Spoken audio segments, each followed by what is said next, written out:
That's the thing that I always want to emphasise. You know, it's Jesus. I just happen to be the person that put it in the window. It's not, you know, me. It's about Christ. Well, my name's Owen. I usually tell people always Owen, never in debt. And one time I had a girlfriend and her name was Robin, and so it was Robin and Owen, or Owen and Robin. I was Owen and she was Robin, but there we go.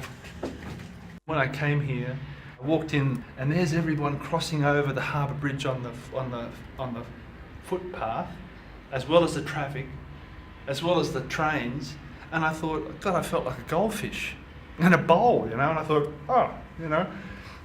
And because of my commitment to Christ, I kind of thought, well, whether it's the Lord's intention that I come here, or whether it's just an ideal opportunity, I'm going to take advantage of it.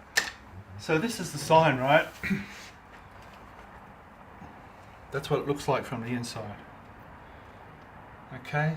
And there's an exclamation. There should be one way, Jesus, like that.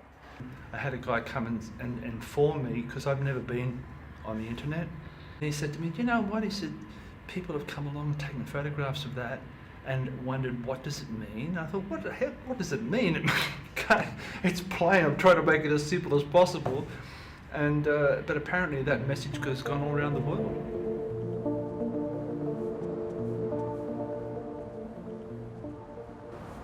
I mean, I was middle class Australian.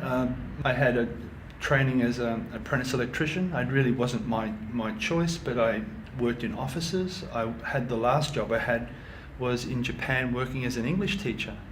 Coming back to Australia, I just fell to pieces. I ended up in housing because I got major depression.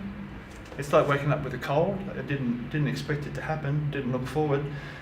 And I was living in a derelict house, and a very nice social worker who was working at Darlinghurst contacted housing. I was put on a priority list.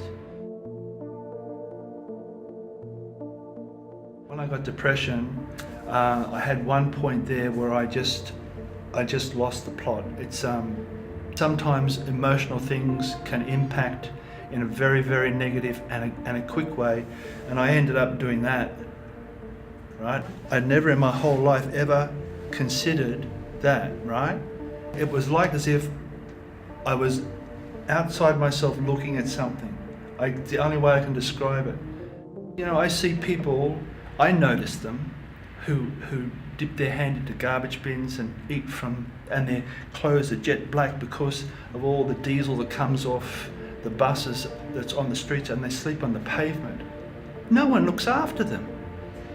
You know, it's up to us, and that's there, but for the grace of God goes I. It seems to me as if we have a very selfish, greedy government that's only interested in the top echelons of our society. They realise that they can get an absolute fortune for this property. It's like as if it's offensive to see people who are not as affluent in the city. I had like a midlife crisis before I got my depression, and I rode a bicycle from Sydney to Kununurra and back to Innisfail, and then that was enough, and I got on the bus. It was about a year. And then I came back and got depression. You know, go figure. I was lost. I was absolutely lost. My mother had died. She was she was a person that was the most closest to me. When I was sort of cast adrift, she never lost contact with me. And then when she died, it was like I had no one to turn to. You know, no one to say, look, you know, what's going to happen.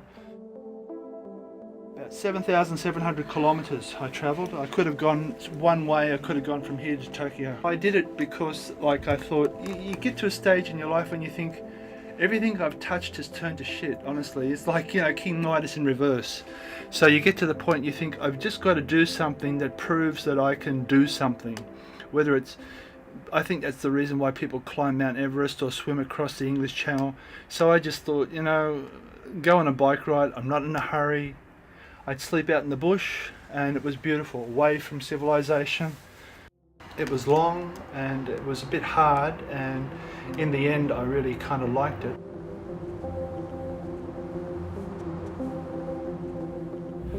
So here we are, taking our goods and chattels.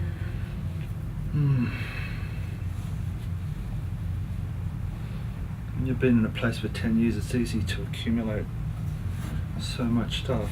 You always think, oh well, that could come in handy. The depression, it never really goes away, and then you get situations like this, and it causes it to inflame, and I get really morose, and I think, what's the point?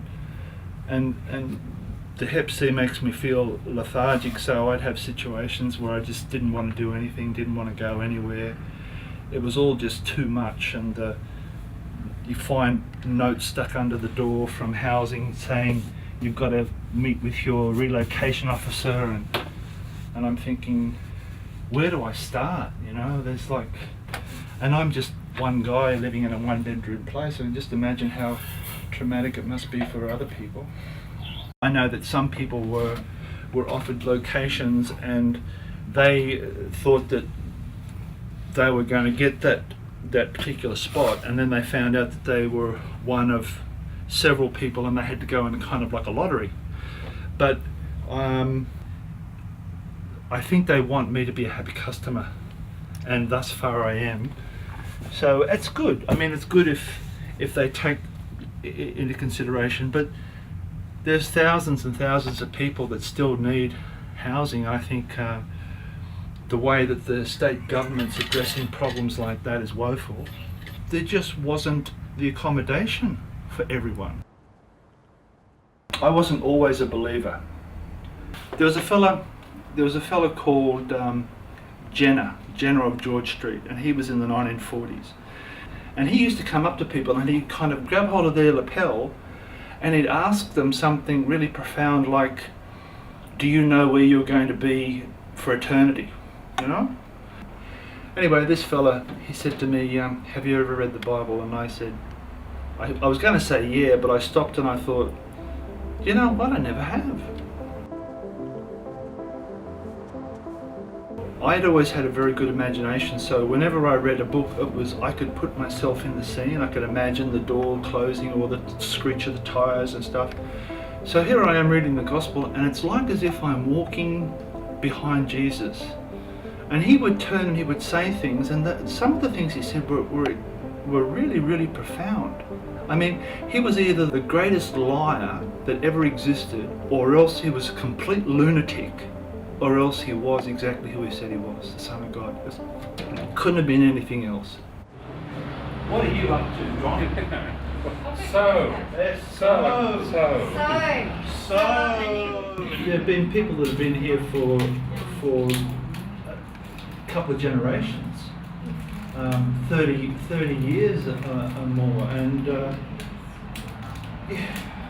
it must be really disconcerting when all the memories that they've had, the children that have grown up, the different things that they've shared, and suddenly, it's just going to be completely obliterated.